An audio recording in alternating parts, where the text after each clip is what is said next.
Hello and welcome back. Eddie Radosovich, George Stoya here from the Soonerscoop.com studios. Welcome back to the Soonerscoop.com YouTube page. A bye week for Oklahoma. They are at 6-0. You might have heard Oklahoma beat Texas over the weekend, 34-30. Do you have any thoughts on that? I'm just kidding. We have done plenty of OU Texas breakdown. It was a great win for Brent Venables in what is probably his biggest win as Oklahoma's head coach in 19 games. It is a bye week, though, George. And, you know, I think that we've talked about this just in terms of this is coming at a really good time for Oklahoma. Yeah, lots of injuries, right? You think of guys, we're going to get into a little bit of the injury report here in a bit. But I think also just mentally, Eddie, when you think about coming off such an emotional win, you want to kind of have that time to reset, get back to practice. We were out there last night.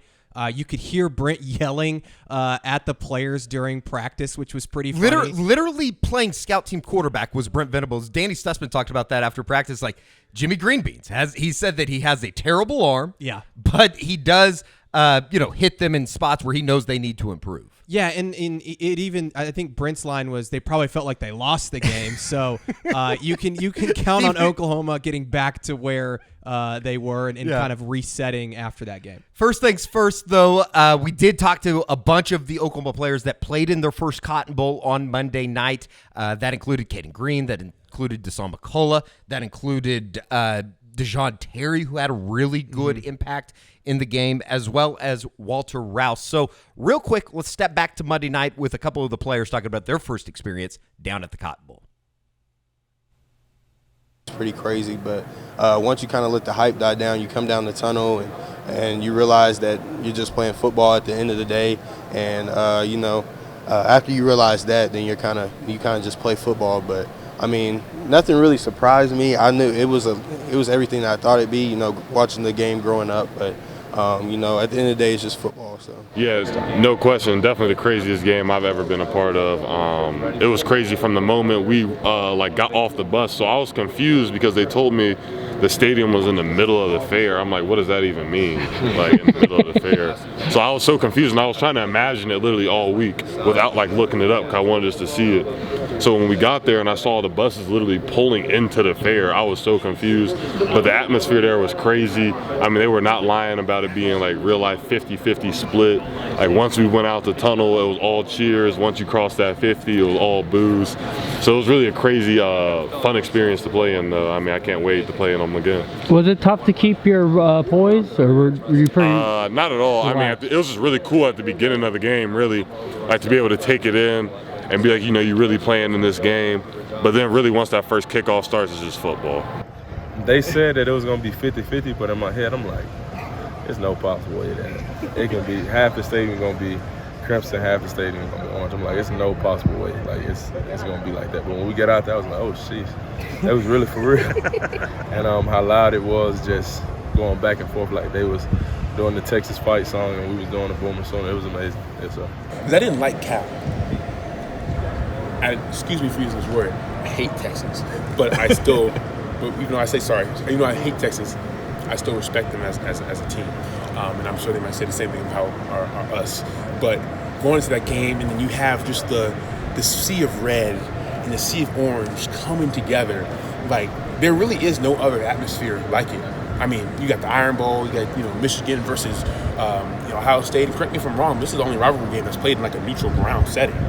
Florida, Georgia, but it's a little bit different. Okay, my bad. But this is the best one that plays on a neutral ground. I know I'm a little biased there, but going to, I had to go outside. I had to go out to the field during pregame just to get a feeling of it, and then jogging on that field, you hear the cheers, and you hear boos, and it's just just sound waves going against each other, back and forth. And it was definitely one side of the we're on the 25-yard line on our home side, and I can hear everything. When we get down to the goal line on the Texas side, I can't hear a thing. It was one of the best atmospheres I've ever been part of. I got to say that is and actually I've beaten the number 3 team before. When unranked Stanford beat Oregon my junior year, I will say that. This is the happiest I've ever been after a football game. I was hurting. I'm hurting now. I was hurting after that game. When whoever tipped that ball down, all my pain just went away. Running on that field, I was high on life. I don't know if I'm supposed to say that, but I was so full of joy and happiness for my teammates, the coaching staff, my family, the fans. It was such an amazing experience, especially, and I wasn't even here last year, when it went 49-0. But I tell you what, Schmitty in the summer and the winter, I was like, we need our get back. I wasn't even here, but I was like, we gotta have unfinished business, because all those med balls we do, hey, guess what? 49 med balls, and we would do 49 med balls before workout, 49 med balls after workout. We do those every day. Like, you really can't. Like, it was like you weren't gonna forget that score. Like, you weren't gonna do it anyways. But like I said, I was so happy for everyone, and just we did our jobs. We truly did our job. And the thing is, I don't even think we even played our best game. I think, some plays we beat ourselves, and that we can do even better moving forward. And I whoever it is, I hope, I think we'll put in the work that, we'll be able to reach. Again, I say this, that we're only halfway through the season. Our goal, of course, is next stop is the Big 12 championship, and that's our goal to get in there. I hope we do see Texas again. And again, like I said, we have to work to get there. It's not going to be given to us. We have to earn it, and that starts with UCF. But, I can't wait to the next game and moving forward. I'm really excited for what Oklahoma has to offer, both offense and defense. And I'm going to shout out that goal line stand. Like, come on, tell me that wasn't amazing. Like, I rewatched that play on YouTube about 40 times, just because it was like, in my lifetime, I don't think I've seen anything like that. And I know I've lived the last 22 years, but I don't think I've really seen anything like that. That was pretty amazing. Pretty cool to hear some of those guys' experience. And all four of those guys, George, had big impacts in the game, including Caden Green, who we talked about with Josh McCuistion yesterday, just in terms of what he was asked to do coming in to play left guard on Saturday. I think one of my favorite parts of OU Texas is hearing guys talk about playing in it for the first time, and hearing Walter Rouse just light up about it. And you're right, Caden Green, a true freshman, come in that big of a moment, have that kind of a poise. I mean, I think his quote was, once he got through the tunnel, and it was no big deal. And I was like, for an 18, 19-year-old kid to say that in that moment, one of the biggest games that he'll play in his career, was truly special. But yeah, hearing those guys talk about their experience is always really cool. And like you said, all those guys played a huge role in the game, whether it's Walter Rouse, coming up with the two, blocking two guys there on the final play, Deshaun McCullough coming up with the goal line stand, Caden Green coming into the game. So it's really cool to hear those guys' perspectives on it. And you could add in, Rondell Bothroyd, Trace Ford also made some pretty big impact plays on Saturday. Reggie Pearson played well.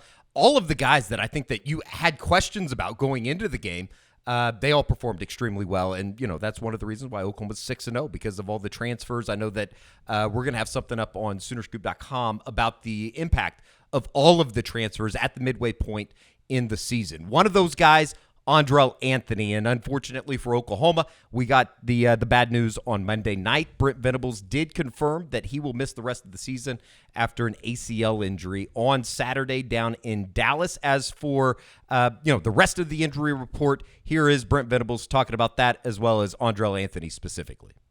Just an update on some injury guys, McCade and Andrell specifically. Yeah, McCade, we're looking at best case scenario for him. He'll be back sooner rather than later, and Andrell is going to have season-ending surgery. What about Gentry? We saw him leave. Yeah, he's good. Okay. Yep, Troy practiced today. In good shape as Troy? well? Yeah. Yeah, he's good. Andrell's been so good for you guys. How tough of a loss is that? And yeah, it's tough. No, you hate it for him. We have other guys, and hate it for Andrell, how hard he's worked. We got the 6-0. He had a big part, and helping us get there. But again, all of his best football still in front of him, and he'll have a great career on the back end of this surgery. Doesn't have much swelling, and so that usually means it's a little quicker recovery for him. So hate that for him, but this gives some other guys some opportunity. I mean, I don't think that there's anybody that could feel worse about the Andrell Anthony situation. It sucks in terms of he transferred from Michigan to have a bigger role in an offense. He had made such an impact for Oklahoma through those first 5 and 2.5, 3 quarters of Saturday. It sucks, and now you kind of left with a big question mark as far as who's that guy going to be for Dylan Gabriel, as it seemed like Andrell Anthony had started to really become kind of a safety blanket. Here's some numbers for you, George, just in terms of what Andrell Anthony had meant. His third down receptions had been a a big player for Oklahoma. Yep. And it's not a bunch of big 15-yard gets. It's on that 3rd and 5, he's able to go get 6 or 7 yards, right? Right. Well, and you think back to even the Texas game. I think there was a clip earlier of him making that one with his toe dragging. Hell of a catch on the sideline. Great play. But, yeah, he's been that guy for Dillon Gabriel really this season when it comes to third down. I mean, he's somebody that, gets open, and whether it's down the field and deep passes or curl routes has been a big thing for him on the sideline.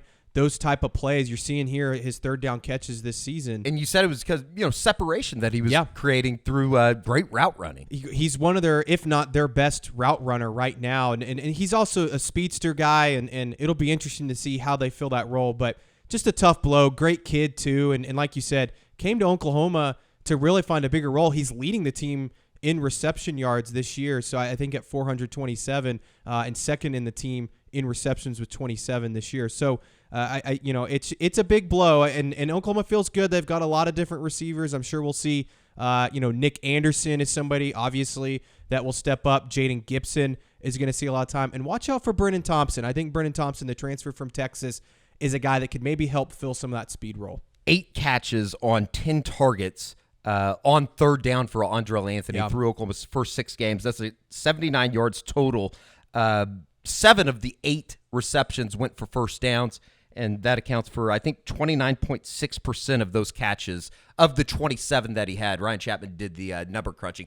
I'm not the numbers guy, but it is a big blow, and you talk about who's going to be that guy that's going to step up for Oklahoma. Now, I would imagine that Jaden Gibson's going to get some opportunity. He was kind of the first guy that went out there on Saturday when Andrell Anthony went down.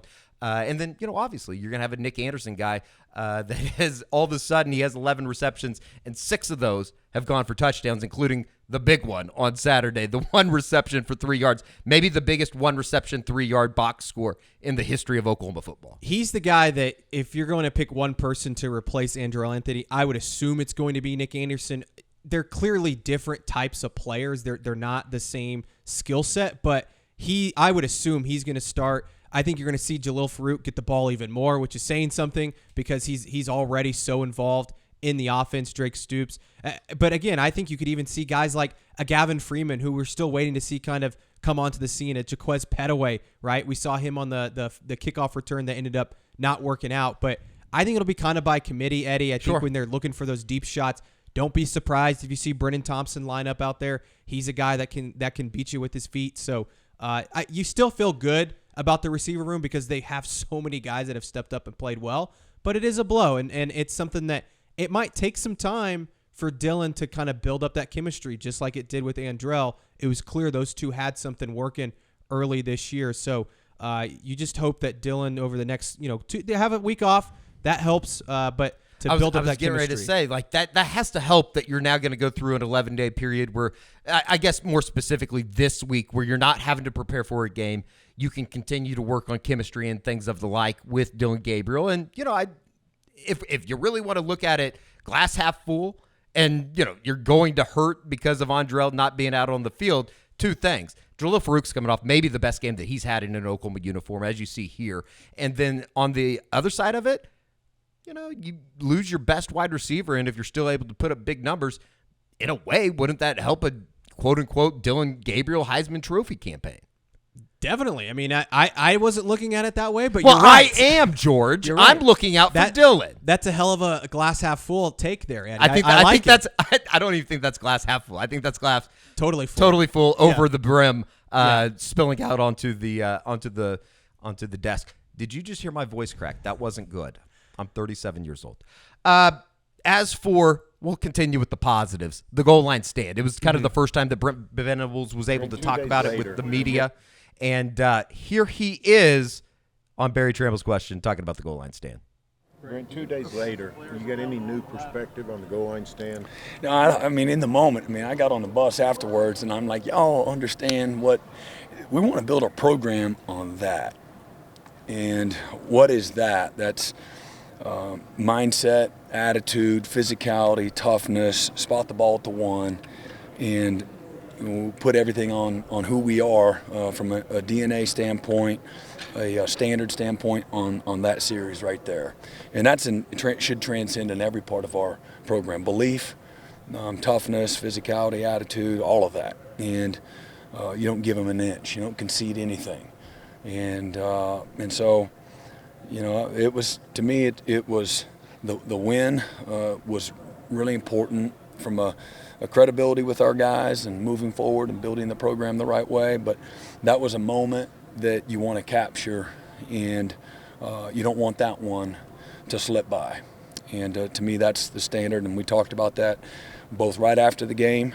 I got back on the bus with the defense, and we had a moment. It was freaking. That's what it's about to me. And then we talked about it first thing, to start today. You want to build a program on that, and it's not just defense. It's everybody. You talk about a moment that Brent Venables will probably. It might be the number one sequence that he's had since he took over as head coach. 100%. I mean, you talk about what he wants to build, and he just talked about it. That's what he wants. That's what this program is going to be built on: physicality, defense, mindset. I thought that was really interesting to hear him talk about mindset, because it's not just a defensive thing, right? It's an offensive thing, and I thought it was cool watching back the radio broadcast of it. Teddy Lehman talking about it as they're going through. The mindset there is just make them snap it again. Make them snap it again. And that was the mindset for Oklahoma. And they made some great plays. And you look out there, and it's young guys. It's a Kip Lewis shooting through the gap on the first play. You got Dasan McCullough coming up. Danny Stutsman on the third play. And then Billy Bowman and Dasan McCullough on the fourth down. And so it's a full team effort, right? You even watch on that play, Eddie, somebody that's maybe an unsung hero, Isaiah Coe. He's eating up a double team on the first couple plays that allows somebody to come up and make a play. So all of the defensive line did something, and even a guy like a Jacob Lacey, I think it's on the third down play. He doesn't necessarily make the play, but he redirects the pile.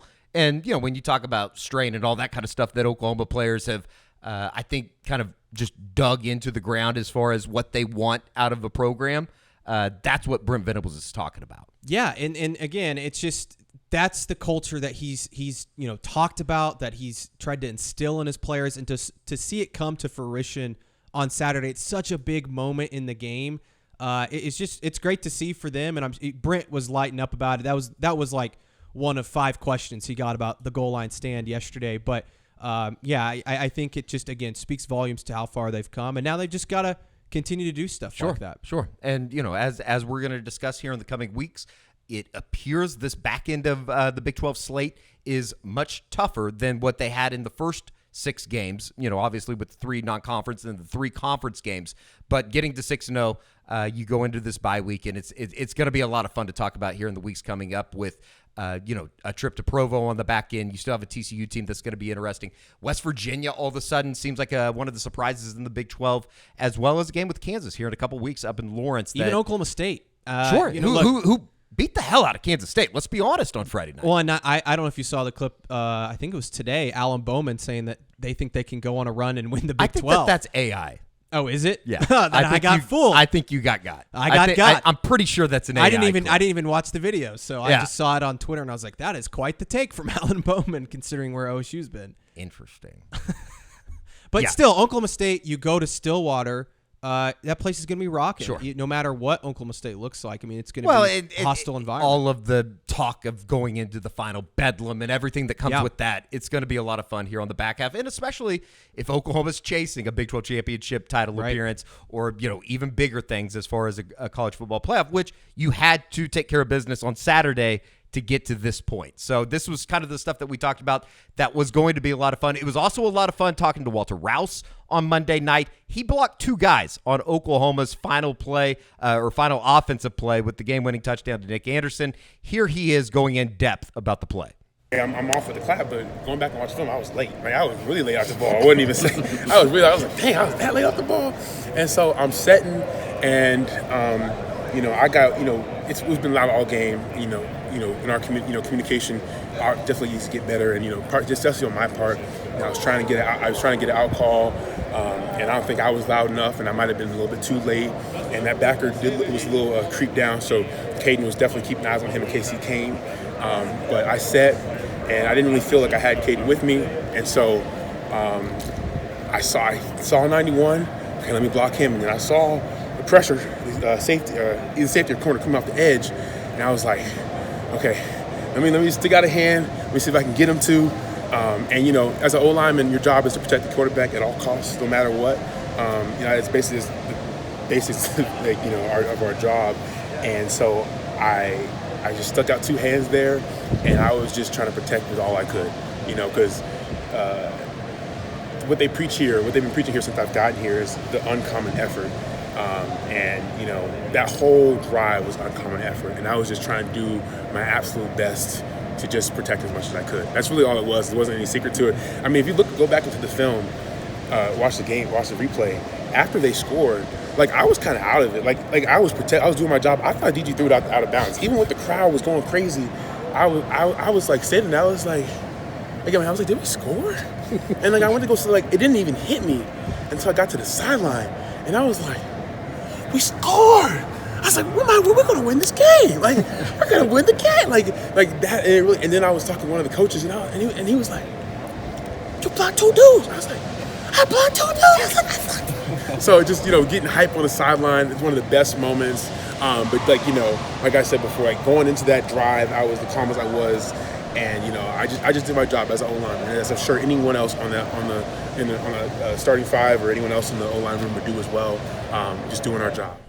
Walter Rouse is incredible. How can you not love that guy? He is one of the most lovable guys that I think I've covered in my time covered Oklahoma. He is so good in front of a microphone and so comfortable. It's almost kind of scary. I think Gabe or somebody on Twitter said earlier today, it's like after he gets done playing football, which we hope is a long, long time from now, he could fit into a booth rather quickly. He would be awesome on TV. I mean, you listen to him speak, he's fantastic. And think back, Eddie, I think it was maybe the great Kerry Murdoch, who's back in the producer room, that said on the post-game podcast, they had to flip him from Nebraska. Yeah. There was a good chance he was never going to come to Oklahoma. Sure.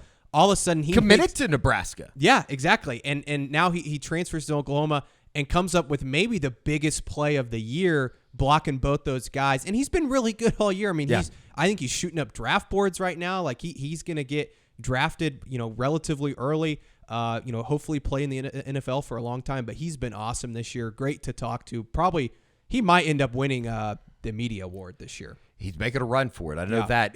The other thing that goes really, I think, under the radar as far as the game-winning touchdown, I can't imagine what was going through Nick Anderson's head as the ball, it seems like, is floating through the air almost as long as it took for the Hail Mary to get to the end zone to end the game.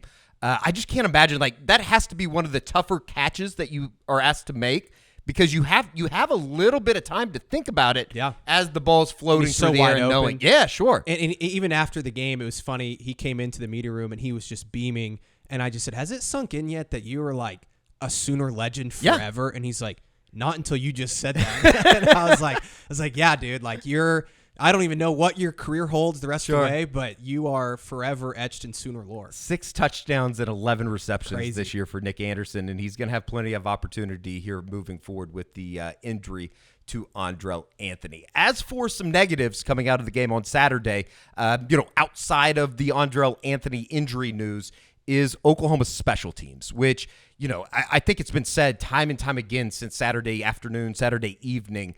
There are not too many times, George, throughout a college football season that you're going to have a punt blocked for a touchdown and you're still going to be able to find a way to win the game. I mean, just straight up, you can't have that kind of stuff happen. The punting situation with Josh Plaster isn't great. He hasn't been consistent. And then you have a field goal situation with Zach Schmidt that, I will give him a little bit of a leeway, I guess, if you will, in the fourth quarter. And we'll hear from Brent Venables here in a second. There was a strange wind inside the Cotton Bowl on Saturday, but that's no excuse for the ball, as you'll see in the clip. I mean, it fell 8 yards short of even making it to the goalpost. It wasn't good, and it was one of those things that it really should have cost Oklahoma. You look back, I mean, how many games do you win getting a punt blocked and also missing a field goal like they did? It's something that it's going to end up biting them if they don't figure it out, and I really don't know the solution on the punting end. You got to clean up the punt block. I know, Brent, You'll hear from him in a second. They practiced that. It shouldn't have happened. It would essentially. seem like it's correctable. Like Yeah, not it is. having a punt blocked seems very, very elementarily correctable. It is, but the part that's concerning is I still don't think they can punt the ball very well. Right. And so I'm wondering, do you stick with Josh Plaster? Do you go with Luke Elzinga, who actually had probably the best punt of the day there at the end of the game and pinning Texas deep? Sure. But then at kicker, I don't know. Brent said that he still has faith in Zach Schmidt, so we'll see. I'm assuming he'll continue to be the guy, but I wouldn't be shocked either if we maybe see Gavin Marshall at some point. How does Brent Venables feel about his special teams unit at the midway point? Here he was on Monday night. Yeah, it's there's been some things that have been really good and not so good on Saturday. Giving up the punt block. That's a very basic day one installation protection issue, and we got to be better there. It could have cost us the game. And then the fake, we worked that exact fake several times, talked again about it on Thursday, talked about it on Saturday morning in the meetings, and we got to do a better job of communicating. And there at the minus 32, I thought that was a great call by Sark, but we were getting into a good little rhythm there, but they did a great job executing one of the longest rushes of the day. Yep.